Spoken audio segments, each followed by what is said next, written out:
Vous savez, on passe sa vie, ces derniers temps, à rêver d'une intervention militaire en Iran.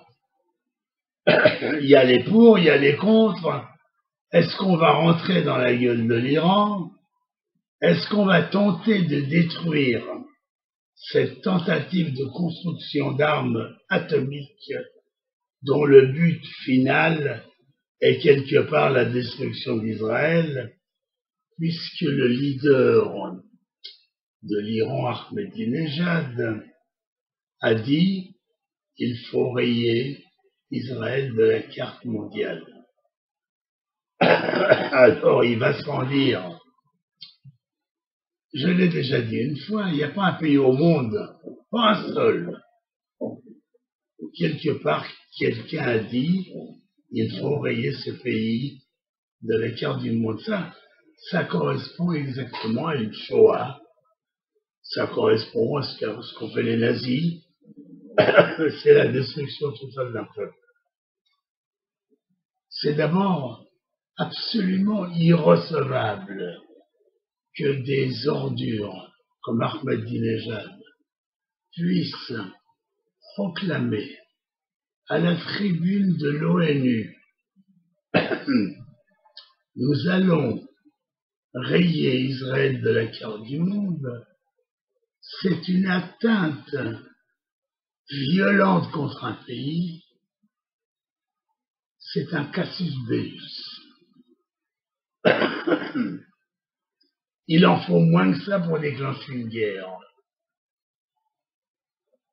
Voilà un homme qui vient et qui nous dit « Moi, je veux tuer tous vos enfants, toutes les femmes, tous les hommes de ce pays. Je veux enlever ce pays aux Juifs. » Alors, où est-ce qu'on en est? Alors, bien entendu, nous, on nous parle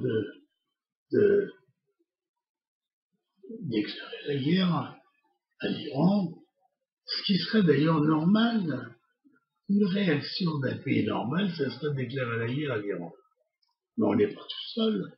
Et puis, la vérité, on n'a pas une envie folle de déclarer la guerre à l'Iran, parce que finalement, si on veut faire la part des choses d'une façon évidente, c'est un fou total qui peut seulement s'exprimer de cette façon. On ne peut pas prendre ça à la lettre. Ce ne serait pas sérieux de notre part.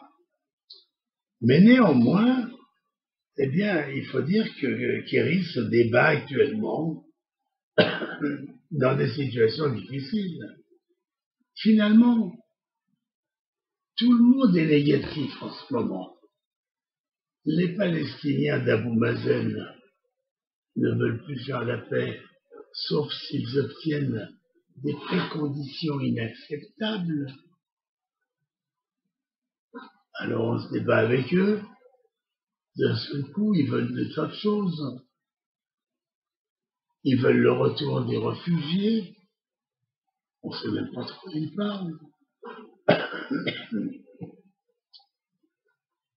Finalement, alors, ce Kerry, il va avoir un mal de chien à aider le Moyen-Orient à sortir de cette crise horrible dans laquelle nous vivons.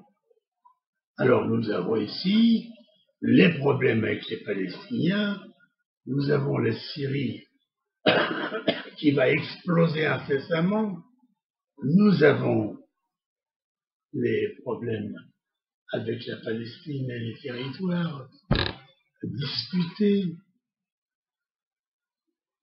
Comment tout cela va finir, c'est extrêmement difficile de le savoir, mais ce qui est sûr, c'est qu'il n'y a pas une région au monde qui est bouleversée à ce point.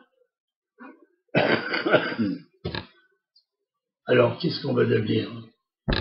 On va continuer à se débattre comme ça. On se rend compte maintenant que le voyage de Kerry, qui est un homme de bonne volonté, qui est un homme qui voudrait faire, qui est un homme qui voudrait amener la paix, il n'y a pas de problème, c'est certain, il a une grande sympathie pour nous. Et alors, Obama est venu ici, il a été voir les Arabes, il leur a dit, il faut faire un pays juif. Il faut que vous reconnaissiez, que vous admettez qu'Israël est un pays juif. Ils ne veulent pas en entendre parler, mais pas une seconde. Ils ne veulent pas d'un pays juif. Ils veulent un pays de tous ses citoyens, où les Arabes et les Juifs vivront ensemble. Enfin, l'ancienne méthode, je ne sais pas si vous vous souvenez, il y a quelques vingtaines d'années, où les territoires étaient dirigés par des Arabes, dans lesquels les Juifs vivaient une vie atroce.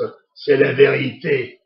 On n'a jamais été dans de bonnes relations avec les Arabes, malheureusement. Mais néanmoins, c'est vrai. Comme disait Shimon Peres, il n'y a pas d'alternative à la paix. Donc il va quand même falloir paix. Mais oublions un petit peu notre impatience. Il faut se résoudre à comprendre qu'il nous faut du temps. Seul le temps, et quand je parle de temps, je parle de dizaines, voire de centaines d'années, arrivera peut-être un jour à colmater tout ça. Ou bien un grand événement de guerre, ou bien le temps et le temps. Alors continuons à vivre. Finalement, la région n'est pas plus mauvaise qu'une autre. Quand on voit ce qui se passe dans en Corée du Nord et Corée du Sud, on n'est pas plus à plaindre. Qui vivra verra. Merci à vous. Dizengoff Center, l'espace commercial le plus vaste et le plus diversifié d'Israël. Dizengoff Center, une destination à ne surtout pas manquer lors de vos prochains séjours à Tel Aviv.